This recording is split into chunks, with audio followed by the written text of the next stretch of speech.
let's talk about the Lady and the Unicorn. Oh, well, yes. Well, I love the tapestries, the unicorn tapestries that are at the Musée de Cluny in Paris, the five senses. And then working with Louis Horst, the medieval studies, well, it was just a natural thing to go to the medieval tapestry and do the unicorn and the five senses. And Umaña made the unicorn, and it was like a little pet dog. I love that little thing. It's just a cutout piece of wood, but easy to travel with. And I was intrigued by the innocence of the medieval style. It's and you can do anything with it. It's very, I think, possible to be very flippant in your humor, but also very delicate and reserved. I mean, in the one of Taste, when she belches, it's not really vomiting, it's just very gentle, very discreet. I mean, the whole character was, well, I know I'm naughty, but I'm not all that naughty. So it was fun. Was this a response to an assignment, or this was after you studied? Yeah, it began as an assignment, yeah. And I just added all, I was going to do one of them for Louis, and I just added all of them in to have a solo that I could do. And I did it for years and years. So the assignment was make a dance about one of the senses. Well, not really. You could choose whatever you wanted. It was to do something in the medieval style that was not religious. We had two different medievals. One was religious and one was, I guess, not religious. Secular. Whatever he called it. And it started that way. I've forgotten which one I did first. But then when I started to do the whole thing, it was sight, smell, taste, touch, hearing. And hearing was the one that Louis liked because it moved more. When he would do his lecture demonstrations, I would do that for that particular point.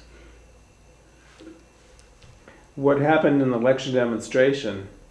Who did he take with him, and can you describe the lectures? Oh, he had mostly Natanya Newman and I would demonstrate during my time. Of course, he had all kinds of demonstrators in his time. But it was a really wonderful experience working with him.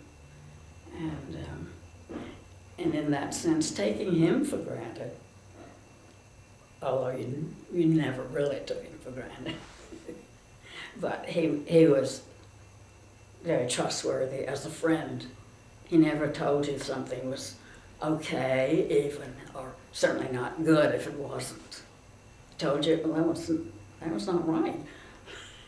And he kept you there. And when he was teaching, if you were in a class, he would keep you there until you had solved it. And it was hard. See, I solved the whole thing by making sure I got it right to begin with. Because people would just stand there, and some of them would cry and cry and cry, but they would finally get it.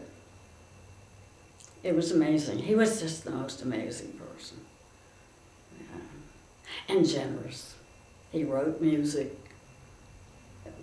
You know, he charged something like, well, I don't know, just practically nothing. But he didn't want to make you feel obligated because he hadn't been, well, he just wouldn't let you owe him anything. He made you pay for it, whatever it was, minimum. Did he write the music for The Lady and the Unicorn? No, he wrote the music for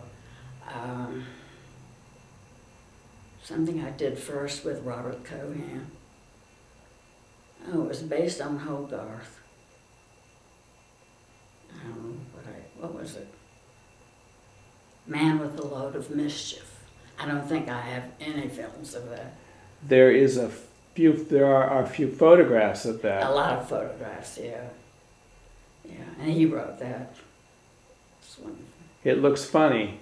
It was funny, yeah. You've made several comedies. Yeah. But I like to be varied. I love to be the demon and the vengeful goddess and whatever. All kinds of different things. And I think comedy is a lot of fun. And there's no formula, I don't think. I think it works from an idea, perhaps. And if it doesn't work, well, too bad. Throw it out. But I rely on relationships in comedy, and I think, of course, very precise movement, but that's true for anything. The intent behind the movement, whatever the meaning is, you have to know that you're projecting what that meaning is. So it's fun to be funny, as long as you succeed.